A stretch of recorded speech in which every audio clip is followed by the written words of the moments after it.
네, 지난주에 저는 기독교는 책의 종교다, 말씀의 종교다라고 이렇게 말씀을 드렸습니다. 교회 역사를 보면 항상 교회의 위기는 말씀의 위기에서 오거든요. 말씀이 희귀해질 때, 바른 말씀이 선포되지 않고 그 말씀이 들려지지 않을 때 성도의 삶도 교회도 타락을 하게 되어 있습니다. 우리가 다 알지만 중세 교회가 그런 어두운 시기였지 않습니까? 당시는요, 사제들도 성직자들도 말씀에 대해서 무지한 그런 시대였습니다. 라틴어로 된 성경을 읽어야 되는데 글을 모르니까 성경을 읽을 수 없고 강론을 할 수 없던 그런 말씀이 사라진 그런 시대였죠. 그러니까 말씀이 사라지니까 사람들은요, 말씀을 대신해서 미신적인 신앙에 빠져들었습니다. 그런 미신적인 신앙 가운데 대표적인 것이 소위 성스러운 물건들을 숭배한 그런 성물 숭배에 관행되었습니다. 우리가 아는 그 종교개혁가 그 마틴 루터가 살던 그 당시에도요, 굉장히 사람들이 성물을 많이 숭배했다고 하는데요. 루터가 살던 그 지역의 교회에 이런 성물들을 보관했었다고 합니다. 잘 들어보십시오. 이런 성물들이 사람들을 끌어들이고 이 성물에 힘이 있다고 믿은 거예요.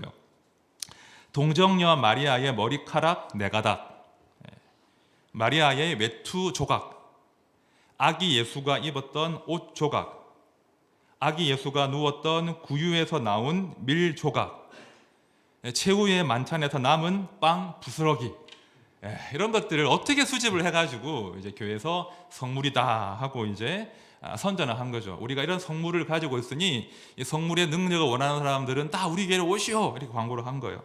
그러면 기적을 바라는 이 성물의 능력을 믿는 사람들은 순례자가 되어서 그 교회에 몰려들겠죠. 그 교회에 와서 헌금을 하겠죠. 헌금을 하면 교회는 돈을 벌겠죠. 이런 식으로 중세교회가 말씀은 사라지고 이렇게 말씀이 아닌 다른 것들, 소위 성물을 숭배하면서 그런 미신적인 신앙에 빠졌던 것입니다. 말씀이 희귀할 때 항상 그렇습니다. 말씀이 희귀하면 성도는 하나님을 찾지 않아요. 대신 하나님을 대체하는 것들을 섬기기 시작한다는 것입니다. 말씀을 읽고 듣고 그 말씀대로 사는 것에는 전혀 부담도 관심도 없고 그냥 쉽고 빠른 길, 내가 하나님의 능력과 하나님의 그 치유와 성공과 부귀를 내가 받을 수 있는 쉽고 빠른 길을 선택한다는 것이죠. 자, 오늘 우리가 읽은 사무엘상 4장 본문을 보시면요, 여호와의 언약궤라고 하는 특별한 나무 상자가 등장합니다. 한번 사진을 보십시오. 저 사진이 여호와의 언약궤를 재현한 것인데요. 이 여호와의 언약궤는요, 아카시아 나무로 이렇게 직사각형의 상자를 짜서 순금으로 싸서 이렇게 만든 그런 나무 상자입니다. 여호와의 임재를 상징하는 아주 신성한 물건, 소위 성물이 되겠죠. 자, 그런데요, 아이러니하게도 오늘 본문을 보시면 이 여호와의 임재를 상징하는 선물, 여호와의 언약궤가 오히려 하나님의 백성들이 하나님께로 나아가는 길에서 장애물이 되었다는 거예요. 이스라엘 백성들이 눈에 보이는 그 언약궤에 심취한 나머지 참되신 하나님께로 돌이키지 못했다는 것입니다. 사무엘이요, 선지자로 부름을 받고 활동을 시작했지만 여전히 이스라엘은 말씀이 희귀한 그런 시절이었습니다. 말씀을 구하지 않고 자기들이 원하는 방식으로, 자기들이 편한 방식으로 하나님을 믿던 그런 시절이었죠. 자, 그런 시절 가운데 이스라엘의 위기가 찾아오는 거예요. 자, 본문 1절하고 2절 말씀을 제가 다시 한번 보겠습니다. 이스라엘은 나가서 블레셋 사람들과 싸우려고 에베네셀 곁에 진을 치고 블레셋 사람들은 아벡에 진 쳤더니 블레셋 사람들이 이스라엘에 대하여 전열을 벌이니라. 그 둘이 싸우다가 이스라엘이 블레셋 사람들 앞에서 패하여 그들에게 전쟁에서 죽임을 당한 군사가 4,000명 가량이라. 지금 전쟁이 벌어졌는데요, 이스라엘이 블레셋에게 패배해 버립니다. 자, 이어지는 3절을 보시면 패배한 이스라엘이 왜 우리가 졌는가, 어떻게 이길 수 있는가 라고 하면서 원인 분석과 대책 수립에 들어갑니다. 자, 3절 말씀 다 함께 읽겠습니다. 시작. 백성이 진영으로 돌아오매 이스라엘 장로들이 이르되 여호와께서 어찌하여 우리에게 오늘 블레셋 사람들 앞에 패하게 하셨는고 여호와의 언약궤를 실로에서 우리에게로 가져다가 우리 중에 있게 하여 그것으로 우리를 우리 원수들의 손에서 구원하게 하자 하니. 자, 이스라엘 장로들은요, 뭐 병력의 규모나 무기나 전략에서 자, 패배의 원인을 찾은 것이 아니죠. 자, 그들이 찾은 패배의 원인은 여호와의 언약궤의 부재였습니다. 그러니까 전쟁을 하는데 여호와의 언약궤가 함께하지 않았다는 것이죠. 그런 이유로 졌다는 거예요. 자, 사실 역사적으로 볼 때 그들의 기억 가운데 여호와의 언약궤는요, 승리의 보증 수표였거든요. 자, 대표적으로 여리고성 전투에서 그들이 여리고성을 점령할 때 그들을 앞서 이끌었던 것이 무엇입니까? 여호와의 언약궤였거든요. 자, 여호와의 언약궤를 동원했을 때 그들은 멋지게 승리했단 말입니다. 그러니까 역사를 돌아보면 여호와의 언약궤가 함께할 때 그 언약궤가 그들에게 승리를 보장했거든요. 그런 기억을 떠올리면서 부랴부랴 여호와의 언약궤를 진영으로 가지고 오기 위한 그런 일을 합니다. 자, 5절과 6절을 보십시오. 이제 옮겨오는 거예요, 언약궤를. 여호와의 언약궤가 진영에 들어올 때에 온 이스라엘이 큰 소리로 외침에 땅이 울린지라. 블레셋 사람이 그 외치는 소리를 듣고 이르되 히브리 진영에서 큰 소리로 외침은 어찌 됨이냐 하다가 여호와의 궤가 진영에 들어온 줄을 깨달은지라.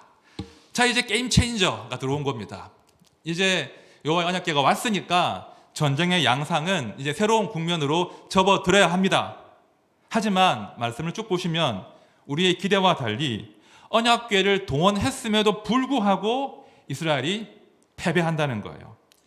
자, 10절과 11절 보십시오. 블레셋 사람들이 쳤더니 이스라엘이 패하여 각기 장막으로 도망하였고 살육이 심히 커서 이스라엘 보병에 엎드러진 자가 3만 명이었으며 하나님의 궤는 빼앗겼고 엘리의 두 아들 홈니와 비느하스는 죽임을 당하였더라. 자, 첫 번째 전투는 4천 명의 사상자를 냈는데요, 두 번째 전투에서는 무려 3만 명이 전사했다는 거예요. 심지어는 승리의 아이콘, 승리의 보증 수표였던 하나님의 언약궤마저도 지금 빼앗기는 상황이 벌어졌습니다. 자, 이 대목에서 우리가 이 상황을 잘 해석해야 됩니다. 이스라엘 장로들은요, 언약궤의 부재가 패배의 원인이고 언약궤를 동원하면 승리할 것이라고 분석하고 판단했는데 그 판단이 틀렸다는 거죠. 맞습니까? 틀렸죠? 자, 그러면 다시 질문을 해야 됩니다. 왜 이스라엘은 전쟁에서 패배했는가? 답을 찾아야 된다는 거예요. 자, 이 질문의 답을 찾기 위해서는요, 우선 왜 하나님께서 이스라엘의 전쟁을 허락하셨는가, 전쟁이 벌어진 이유를 잘 파악을 하셔야 돼요. 사사기 3장 말씀을 보시면 하나님께서 이스라엘의 전쟁을 허락하시는 그 이유를 확인할 수 있습니다. 자, 사사기 3장 2절부터 4절까지 말씀을 제가 잘 읽어볼게요. 잘 보십시오. 이스라엘 자손의 세대 중에 아직 전쟁을 알지 못하는 자들에게 그것을 가르쳐 알게 하려 하사 남겨두신 이방 민족들은 블레셋의 5 군주들과 모든 가나안 족속과 시돈 족속과 바알 헤르몬 산에서부터 하맛 입구 레바논 산에 거주하는 히위 족속이라. 남겨두신 이 이방 민족들로 이스라엘을 시험하사 여호와께서 모세를 통하여 그들의 조상들에게 이르신 명령들을 순종하는지 알고자 하셨더라. 자, 말씀 잘 보십시오. 보셨죠? 이스라엘이요, 하나님의 명령을 청종하지 않을 때, 또한 그런 불순종의 시간이 계속 길어질 때 하나님은 여지없이 이스라엘에 전쟁이 나게 하신 거예요. 오늘 본문의 전쟁 또한 그런 거예요. 하나님께서 이스라엘을 시험하기 위해서 남겨두신 제일 첫 번째 민족, 이 블레셋이 지금 이스라엘을 침공한 거예요. 하나님께서 이스라엘에게 뭔가 하실 말씀이 있기 때문에 지금 전쟁을 허락하신 것입니다. 여러분, 말씀에 순종하지 않는데도 아무 일도 일어나지 않고 평안하다. 말씀에 내가 전혀 순종하지 않는데도 아무 일도 일어나지 않고 평안한 시간이 길게 이어지면 그것은 무서운 재앙이에요. 무서운 심판이에요. 우리 하나님은요, 자기 백성들이 죄 가운데 뒹굴면서 평안히 사는 것을, 그 영혼이 망하는 것을 기뻐하지 않으신다는 거예요. 자, 그래서 하나님께서는 때로 자기 백성들에게 고통을 허락하신다는 거예요. 지금 이스라엘이 경험하는 전쟁의 고통은 하나님께로 돌아오라고 하는 하나님의 메시지였습니다. 자, 그런데요, 오늘 본문을 잘 관찰해 보시면 아무리 열심히 봐도 이스라엘 백성들이 전쟁이 일어나고 전쟁에서 졌는데도 하나님께 돌아왔다는, 하나님께 회개했다는 기록을 찾아볼 수가 없는 거예요. 전혀 없습니다. 회개는 건너뛰고 당장의 위기를 모면하기 위해서, 그리고 하나님께 여쭈어 보지도 않고 허락도 받지 않고 여호와의 언약궤를 전쟁에 동원한 거예요. 마땅히 말씀으로 돌아가야 하는데 그저 자신들의 판단으로 그냥 쉬운 길을, 그냥 언약궤라고 하는 승리의 아이콘을 자기들의 전쟁에 동원을 해버린 것입니다. 본문 3절 말미에 이런 구절이 나옵니다. 그것으로 우리를 우리 원수들의 손에서 구원하게 하자. 하나님이란 말도 없어요. 그것으로 물건 취급하는 거예요. 그것으로 우리를 구원하게 하자. 이 구원하게 하자란 말은요, 어떤 의미냐면 하나님을 시켜서, 그것을 시켜서 우리를 구원하겠다라고 하는 그들의 오만함이 담겨 있는 그런 단어인 거예요. 여호와의 언약궤를 그것으로 칭하면서 물건 취급하면서 그것을, 여호와의 언약궤를 마치 우리를 구원하기 위해서 동원할 수 있는 그런 승리의 아이콘, 전쟁의 수호신 정도 취급한 거예요. 달리 말하면 지금 이스라엘 백성들은 하나님을 우상 취급한 것입니다. 자, 이런 상황이니까 하나님께서 싸우실 리가 없는 거예요. 하나님이 싸우시지 않으시니 그들이 패배한 것입니다. 자, 그림을 하나 더 보여드릴게요. 아까 보여드린 그 언약궤의 그림인데요. 한 번 더 사진 보여주십시오. 좀 이제 언약궤를 잘 보시면, 언약궤는 사실은 밑에 나무로 만든 상자, 금으로 두른 상자가 언약궤입니다. 그런데 그 위에 덮개가 있죠. 그죠? 금으로 그 만든 덮개가 바로 속죄소입니다. 그러니까 언약궤와 속죄소는 다른 거예요. 본 상자는 언약궤이고 그 언약궤를 덮는 것이 속죄소입니다. 이 속죄소의 크기는요, 언약궤와 동일한데요, 가로가 약 113cm, 그리고 세로가 68cm 정도예요. 아주 작습니다. 자, 말씀 들어보십시오. 출애굽기입니다. 이 속죄소에 관한 말씀이에요. 거기서 내가 너와 만나고 속죄소 위, 곧 증거궤 위에 있는 두 그룹 사이에서 내가 이스라엘 자손을 위하여 내게 명령할 모든 일을 내게 이룰 것이다. 자, 거기서는 언약궤를 덮는 덮개, 속죄소를 의미하는데요, 속죄소에서 그 언약궤 위에 덮인 그 덮개 위에서 하나님께서 이스라엘과 만나시고 그들이 행할 것을 말씀하겠다, 지시하겠다, 그렇게 지금 약속하신 거예요. 달리 표현하면 이 속죄소는요, 하나님의 통치의 보좌였다는 거예요. 작은 상자 위에 덮여 있는 덮개에 불과하지만 이 속죄소는 하나님의 통치의 보좌, 하나님이 말씀하시고 명령하시고 백성들과 만나는 그런 특별한 장소였다는 거예요. 자, 그런데 보십시오. 이 속죄소의 크기가 굉장히 작아요. 이걸 좀 강조하고 싶어요.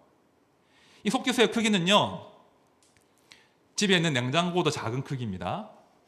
맞죠? 아이들이 쓰는 책상보다도 작은 그런 규모예요. 아주 작아요. 검소해요. 당시는요, 고대 근동에서는 신전의 규모로 신들의 능력과 영광을 평가했거든요. 신전을 크게 지어야 그 우상들의 통치의 보좌를 크고 화려하게 짓는 것이 신들의 위엄에 걸맞다라고 말하던 믿던 그런 시절이었는데 우리 하나님께서는 대단히 작고 대단히 검소한 통치의 보좌를 지금 마련하신 거예요. 왜 이렇게 작은 검소한 이 상자와 이 통치의 보좌를 만드신 것입니까? 왜 그럴까요? 자, 당시에는요, 이스라엘 백성들이 정착한 시기가 아니었잖아요. 광야길을 이동해야 되거든요. 광야에 장막을 쳤다가 또 장막을 거두고 이동하고 또 장막을 치고 그런 광야 생활 중이었기 때문에 하나님의 성막 또한 때로는 그 성막을 거두어서 사람들이 메고 가야 되는 거예요. 성막 안에 있던 이 언약궤를 포함한 속죄소와 모든 성물들도 레위인들이 메야 되고 제사장들이 메고 가야 되는 그런 광야 생활이었거든요. 크게 버리면 어떻게 되겠습니까? 얼마나 힘들겠습니까? 이사하느라고. 하나님께서 자기 백성들을 배려하신 거예요. 크기가 중요한 것이 아니라 내가 너희와 함께하기를 원하고 너희와 함께 이 광야길을 행진하는 것이 하나님의 목적이었기 때문에 그들이 충분히 메고 이동시킬 수 있는 그런 작은 속죄소를 만드신 거예요. 그 속죄소 위에서 내가 너희와 만날 것이다. 그 속죄소 위에서 내가 너희에게 행할 것을 명령할 것이다. 하나님의 약속이었습니다. 전쟁이 일어나면요, 또 전쟁에서 졌다면 이스라엘은 마땅히 언약궤를 동원할 것이 아니라 그 언약궤 위에 속죄소 위에 임재하신 하나님의 말씀을 구해야 했습니다. 왜 전쟁이 난 것인지, 왜 진 것인지, 지금 우리가 돌이켜야 할 것이 무엇인지, 회개할 것이 무엇인지 하나님의 말씀을 마땅히 구해야 되는데 지금 당장 위기를 모면해야 되니까, 지금 당장 승리해야 되니까 차분하게 겸손하게 하나님의 말씀을 듣는 그 시간들을 그들이 간과한 것입니다. 놓친 거예요. 승리에 대한 조급증 때문에 하나님을 가볍게 대한 것입니다. 말씀을 들으려고 하지 않고 그저 자신들이 필요한 것을 이루어 주시기를 지금 그들이 기대하는 것이죠. 우리가 구약 성경을 보면요, 늘 이런 패턴이에요. 이스라엘의 실패가 이런 패턴이라고요. 하나님을 하나님으로 대하지 않고 하나님의 말씀을 구하지 않고 그저 내 소원을 들어주는 수호신, 나의 형통을 보장하는 그런 우상 정도로 취급할 때 하나님은 자신의 영광을 거두셨습니다. 그들과 함께 싸우지 않으셨어요. 그들이 멸망 가운데 빠지도록 그냥 놓아주셨어요. 그들이 하나님을 존중하지 않을 때 하나님도 그들에 대한 의무를 이행하지 않으셨습니다. 이미 엘리에게 경고하신 내용이거든요. 자, 사무엘상 2장 30절 하반절 말씀 들어보십시오. 나를 존중히 여기는 자를 내가 존중히 여기고 나를 멸시하는 자를 내가 경멸하리라. 백성들이 하나님을 우상 취급하고 하나님을 왕으로 존중하지 않으니 하나님도 더 이상 그들을 존중하지 않으시고 그들을 위해 싸우지 않는 그런 비극으로 지금 빠져든 것입니다. 그들이 말씀을 구하지 않았으므로, 말씀을 구하지 않고 하나님을 자기 전쟁에 동원하려고만 하다가 그들이 실패한 것입니다. 사실 저는요, 이제 이 말씀을 적용하고 묵상하다가 우리 성도님들의 수준이, 영적인 상태가 그래도 구약의 이스라엘 백성들보다는 높지 않을까라는 생각을 해보았습니다. 우리 가운데는요, 그래도 하나님을 우상 취급하는 분들은 거의 계시지 않는 것 같아요. 그런 제가 믿음이 있습니다. 그런데요, 이런 마음은 들더라고요. 우리가 하나님을 우상 취급하진 않지만 그래도 하나님의 말씀을 듣고 그 말씀대로 사는 것이 너무 힘들어서 조금은 쉽게 신앙생활 하려고 하는 그런 마음들은 누구에게나 있다는 거예요. 다시요. 말씀을 듣기는 하는데 그 말씀대로 사는 것이 힘드니까 말씀에 순종하기보다는 조금 쉽게 편하게 예수를 믿으려고 하는 그런 마음들이 우리 안에서 자주 일어난다는 거예요. 제가 설교 준비를 하다가 이제 지지난 주간인가요? 몇 분의 집사님과 나눈 대화가 이렇게 떠올랐습니다. 예수님 믿는 게 참 힘들다는 거예요. 예수 믿는 게 참 힘듭니다. 그러시면서 말씀을 읽고 그 말씀에 순종하는 삶이 정말 어렵다는 거예요. 만만치 않다는 거예요. 내가 예수를 안 믿었다면 해도 안 되는, 할 필요 없는 고민인데 그런 고민을 해야 된다는 거예요. 내가 말씀대로 살려고 애를 쓰는데 살다 보면 어쩔 수 없이 살아야 되니까 타협을 할 수밖에 없잖아요. 그러면 그렇게 타협을 하면 그렇게 죄책감이 몰려온다는 거예요. 힘들다는 거예요. 이렇게 힘들게 부담스럽게 예수를 믿어야 되나? 예수를 믿는 것이 정말 유익이 있을까? 그런 회의감이 몰려올 때가 있다는 것이죠. 특별히 주변을 봤는데 예수를 안 믿는데도, 혹은 예수를 정말 쉽게 믿는데도 일이 잘 풀리고 건강하고 사업이 막 번성하고 아이들이 잘 풀리는 분들이 있다는 거예요. 자기보다 훨씬 쉽게 예수를 믿는데도, 대충 믿는데도, 혹은 믿지 않는데도 형통한 사람들이 많이 있다는 거예요. 그런 사람들을 볼 때마다 내가 이렇게 힘들게 예수를 믿어야 되나? 좀 쉽게 믿을 수 없나? 그런 유혹들이 막 몰려온다는 겁니다. 어떠십니까? 그런 마음 들 때 혹시 없으십니까?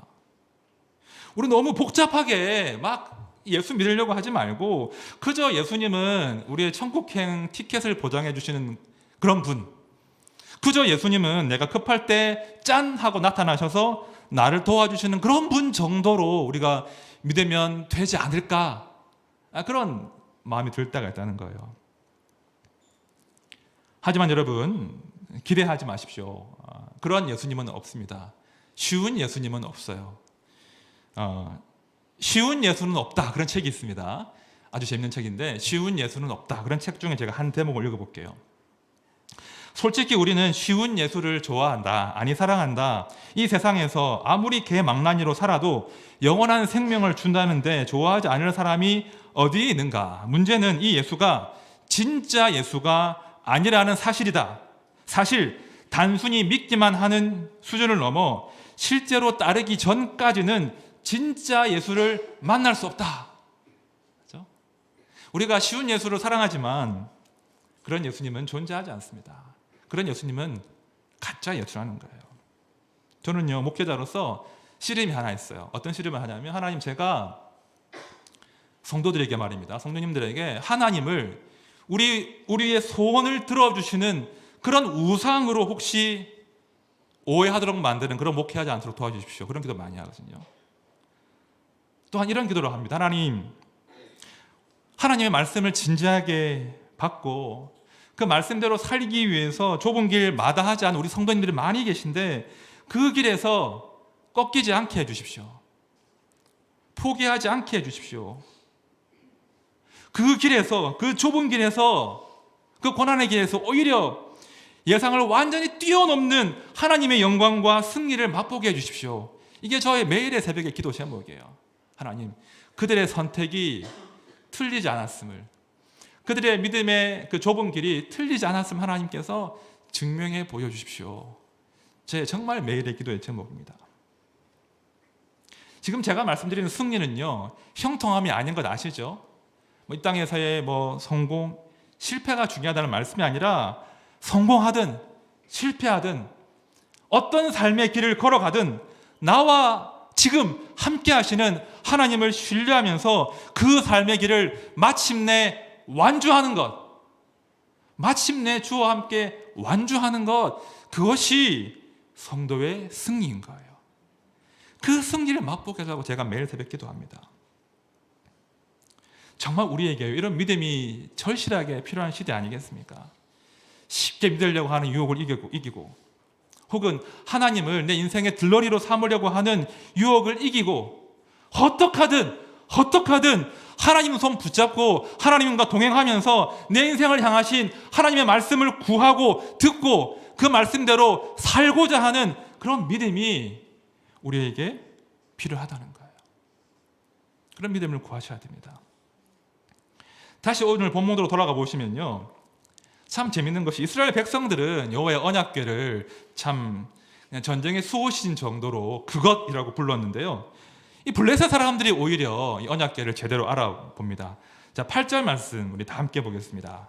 시작. 우리에게 화로다. 누가 우리를 이 능한 신들의 손에서 건지리요. 그들은 광야에서 여러 가지 재앙으로 애굽인을 친 신들이라. 놀랍지 않으세요? 이스라엘 백성들은 여호와의 언약궤를 그것이라고 부르면서 이렇게 막 대했는데, 오히려 블레셋 사람들이, 물론 신들이라는 표현이 좀 부적절해 보이긴 하지만, 오히려 블레셋 사람들이 하나님과 이스라엘이 그 광야에서 맺어왔던 그 신앙의 스토리를, 그 승리의 스토리를 지금 말하고 있다는 거예요. 이방인이 오히려 하나님과 하나님 백성들의 그 승리의 스토리를 지금 이야기하는 거예요. 여러분들에게 하나님은 어떤 하나님이십니까? 지금 하나님과 어떤 스토리를 만들어 가고 있습니까? 일주일 가운데, 일상 가운데 하나님과 함께 어떤 걸음, 어떤 스토리를 지금 만들고 있습니까? 자, 민수기 10장을 보시면요, 하나님께서 이스라엘 백성들과 함께 그 광야의 길을 걸어갈 때 말입니다. 여호와의 언약궤가 이스라엘 백성들과 어떤 스토리를 만들었는지를 확인할 수 있거든요. 자, 민수기 10장 말씀 제가 두 절 읽어드릴게요. 잘 보십시오. 그들이 여호와의 산에서 떠나 3일 길을 행할 때에 여호와의 언약궤가 그 3일 길에 앞서 행하며 그들의 쉴 곳을 찾았고, 그들이 행진할 때 낮에는 여호와의 구름이 그 위에 덮였었더라. 자, 이 맥락은요, 그 시내산에 있던 이스라엘 그 진영이 이제 다시 그 행진을 시작할 때 그 장면인데요. 33절을 보시면 이스라엘 백성들이 텐트를 이제 다 걷고 행진을 시작할 때 말입니다. 여호와의 언약궤가 3일 길을 앞서서 행하셨다고 하는 거예요. 그러니까 3일 먼저 출발하신 거예요. 왜 그렇게 하십니까? 이스라엘 백성들이 쉴 곳을 찾기 위해서 그렇게 하신 거예요. 우리 하나님께서 광야길에 앞서 행하시면서 백성들이 가야 할 그 진행 경로와 길과 쉴 곳을 먼저 찾으신 거예요. 그냥 그들은 언약궤를 따라갔습니다. 언약궤를 따라가면서 하나님이 가라고 하시면 가고, 하나님이 멈추라고 하시면 그들은 멈춘 것입니다. 자, 그 다음 절도 보십시오. 궤가 떠날 때에는 모세가 가로되 여호와여 일어나사 주의 대적들을 흩으시고 주를 미워하는 자로 주의 앞에서 도망하게 하소서 하였고, 궤가 쉴 때에는 가로되 여호와여 이스라엘 1000만인에게로 돌아오소서 하였더라. 이 광야의 길을 걷기 위해서 이 장막을 거둘 때는요, 그들이 떠날 때는요, 앞서 행하시는 하나님이여 원수들을 제압해 주십시오, 그런 기도를 한 거예요. 그리고 행진을 멈추고 장막을 펼칠 때는 여호와여 다시 우리에게로 돌아오소서, 이런 기도를, 그런 외침을 했다는 거예요. 그들이 길을 떠날 때에도, 그들이 길을 멈추고 장막을 펼칠 때에도 하나님 우리와 함께 하셔야 됩니다. 우리의 길을 인도해 주십시오. 그것이 그들의 광야길의 여정이었습니다. 이것이 광야에서 하나님과 이스라엘이 함께 했던 사랑의 행진이었고 사랑의 동행이었습니다. 이스라엘이요, 하나님을 따라갈 때, 이렇게 이스라엘 하나님 따라갈 때, 그 말씀에 순종할 때 이스라엘은요 가장 강했어요. 그들이 언약궤를 따라갈 때, 말씀에 순종할 때 그들은 가장 강했고, 그들은 원수들을 다 제압했습니다. 광야를 넉넉하게 통과한 거예요. 바로 이 민수기 10장의 삶이 우리 성도들의 삶 가운데 반드시 재현돼야 된다는 거예요. 어디로 가야 될지, 어떤 선택을 해야 될지, 어디에 장막을 펼쳐야 할지 우리가 결정하는 것이 아니라 하나님께서 결정하신다는 거예요. 우리는 그저 여호와의 언약궤를 따라서, 그분의 말씀을 따라서 그 뒤를 따라가는 것입니다. 내가 통제할 수 없고 내가 예측할 수 없으니 답답할 수 있겠죠. 조급증이 날 수 있겠죠. 어디로 가는 건지 제대로 알 수 없으니까 의심이 몰려올 수도 있겠죠. 하지만 어쩔 수 없습니다. 말씀을 따라 그 불확실함의 광야를 걷는 것이 우리 성도의 삶이에요. 다른 방법이 없습니다. 그저 3일길 뒤에서 내 앞에 3일길 앞서 행하신 하나님을 따라 걷는 것입니다. 그분이 나의 길을 인도하실 것이다. 그분이 내가 장막을 칠 곳을 찾아내시고 인도하실 것이다. 그리고 내가 장막을 펼치면 다시 우리에게로 반드시 돌아오실 것이다. 이런 믿음으로 우리가 우리의 인생길을 광야길을 걷는 것입니다. 이것이 성도의 삶입니다. 말씀을 이제 정리합니다. 자, 구약에서 말입니다. 이 언약궤 위 속죄소 위에서 우리와 함께 만나시고 우리를 인도하신 하나님은요, 이제 성육신 하셔서 그런 상자와 덮개 정도가 아니라 성육신 하셔서 예수님으로 우리 가운데 찾아오신 거예요. 구약이 이제 언약궤 정도가 아니라 그 덮개 정도가 아니라 예수님으로 우리에게 찾아오신 거예요. 왜 오셨습니까? 우리와 함께 하시기 위해서, 우리와 함께 걷기 위해서, 우리와 함께 동행하시기 위해서, 우리를 인도하시기 위해서 우리 가운데 찾아오신 거예요. 이제 우리가 할 일은요, 우리를 찾아오시고 우리에게 말씀하시고 우리를 인도하시는 그 예수 그리스도의 말씀에 반응하고 순종하는 거예요. 어떻게 하든 길을 쓰고 그분의 말씀을 구하고 들으면서 순종하고 따라가는 것입니다. 그 외에 다른 길은 없습니다. 다른 쉬운 길은 없습니다. 그러나 기억하십시오. 힘들 수 있고 좁은 길이지만 우리가 예수님을 따라갈 때, 예수님이 우리와 함께 할 때 우리는 가장 강합니다. 그걸 기억하십시오. 그분의 말씀을 듣고 그분의 말씀에 순종할 때 성도는 가장 강한 인생을 살아갈 수 있다는 거예요. 누가 뭐라고 해도, 누가 의심하고 누가 우리의 신앙에 대해서 공격할지라도 우리가 예수와 함께 할 때, 예수의 말씀을 따라갈 때 우리는 가장 강하다. 이 진리를 굳게 붙드셔야 합니다. 자, 끝으로요, 우리 주님의 약속의 말씀을 두 군데 읽어드리겠습니다. 잘 들어보십시오. 내 양은 내 음성을 들으며 나는 그들을 알며 그들은 나를 따르느니라. 내가 그들에게 영생을 주노니 영원히 멸망하지 아니할 것이요 또 그들을 내 손에서 빼앗을 자가 없느니라.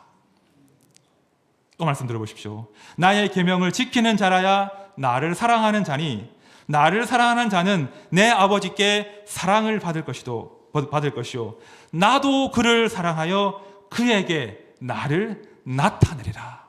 그렇죠? 우리가 말씀을 구하고 순종할 때 주님이 우리한테 나타나신다는 거예요. 이번 한 주간도요, 우리의 또 평생이요, 주님의 음성을 구하고 듣고 순종함으로 각자의 광야길에서 우리를 인도하시고 우리 인생 가운데 자기를 선명하게 나타내시는 그 하나님을 또 깊이 맛보시기를 진심으로 축원드립니다. 우리 찬양합시다. 예수를 믿는다는 것은요, 예수를 따른다는 거예요. 그냥 머리로 믿는 게 아니고요, 예수를 믿는다는 것은 예수를 따른다는 겁니다. 우리가 예수를 따를 때 우리는 가장 강해요. 우리가 예수를 따를 때 그때 우리가 가장 큰 승리와 영광을 맛볼 수 있다는 거예요. 우리는 예수를 따라서 힘겹지만, 불확실하지만, 두렵지만 우리의 광야길을 통과하는 것입니다. 함께 찬양할 텐데요, 우리와 함께 하시는 우리 주님이 얼마나 강하신지, 우리가 예수 그리스도를 우리의 왕으로 모신 것이 얼마나 복된 것인지를 다시 한번 기억하면서 함께 이 찬양으로 올려드리겠습니다.